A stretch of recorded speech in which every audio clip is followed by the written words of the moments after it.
Terus saya ingin melompat sedikit. Salah satu yang sedang ramai kalau kita buka di sosial media, itu adalah soal fenomena makam-makam palsu. Karena orang NU ini senang ziarah. Ya kan? Senang ziarah. Nah, kemudian ternyata itu makam-makam itu banyak menghasilkan uang. Dan kemudian juga ditemukan banyak makam palsu. Sampai banyak yang harus dibongkar. Ini fenomena apa, Gus? Bagaimana menjelaskan kepada masyarakat? Kalau makam palsu itu kan sebenarnya dari dulu juga ada. Dari dulu sudah ada? Sudah ada kan, dari dulu juga sudah ada. Makanya dulu di Mekah sempat ada makam-makam yang dihancurkan, ya, dikembalikan ke asalnya. Artinya kita butuh sains juga, butuh orang untuk memverifikasi kebenaran itu. Karena itu kan manusia sejarah. Ya. Nah ini kan verifikasinya kan verifikasi sejarah sebenarnya. Sejarah itu kan ada lompatan-lompatan hermeneutikanya.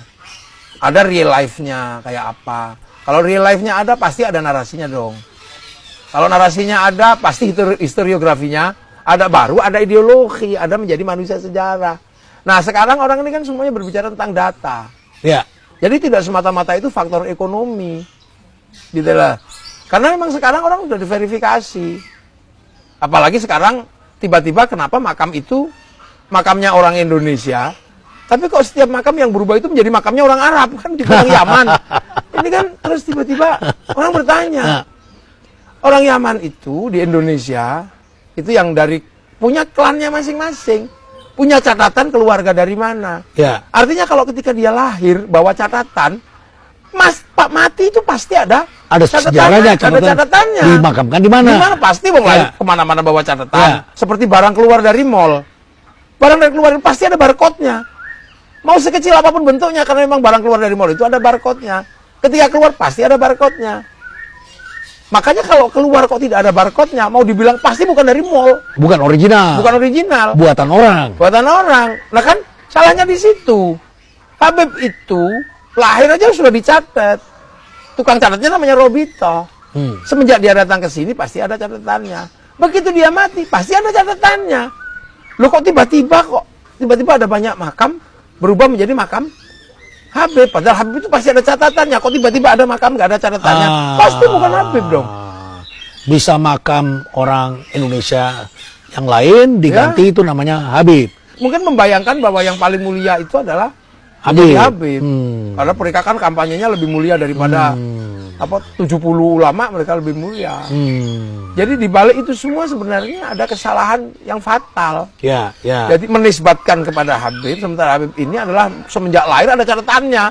Lahir dimanapun bawa catatan, maka ketika mati pasti ada catatannya. Jadi begitu ada makam kok nggak ada catatannya, pasti bukan makam Habib.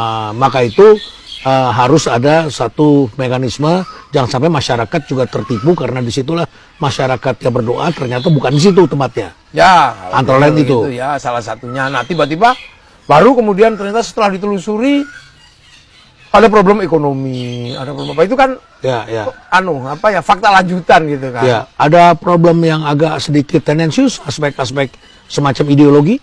Mungkin ada. Ya, tapi kan kita nggak bisa kemudian menjustifikasi ideologi. Tapi fenomena itu kan bisa dianalisis. Ya. Kan gitu. Karena apa? Karena tiba-tiba ada yang mengatakan bahwa yang memerdekakan Indonesia ini Habib, yang menentukan 17 Agustus Habib, yang menentukan yang bikin merah putih Habib. Nah, artinya bahwa takeover sejarah ini itu kan yang paling pokok juga harus diimbangi. Pahlawannya di mana? Nah, untuk menentukan pahlawan itu kan harus ada jejak orangnya. Nah, kalau dia membangun narasi, maka dia juga harus membangun sejarah orang yang bikin narasi itu. Nah, sejarah orang yang sudah meninggal itu kan makam. Jadi social engineering-nya kan juga harus paralel. Kalau mereka yang buat lah, terus orang yang buat itu di mana sekarang? Oh, makamnya di situ. Oh, makamnya di situ. Baru kemudian, setelah mereka menggunakan data, orang lain juga punya data. Ya. Nah, ini kan persoalan adu data. Mengislamkan budaya atau membudayakan Islam. Ini juga banyak orang bertanya seperti ini. Apa yang sebaiknya dilakukan? Banyak orang yang melakukan pilihan adalah mengislamkan budaya. Kan gitu, dua-duanya bisa jalan. Membudayakan Islam, mengislamkan budaya. Karena apa? Karena Islam datang, itu semua orang sudah punya budaya.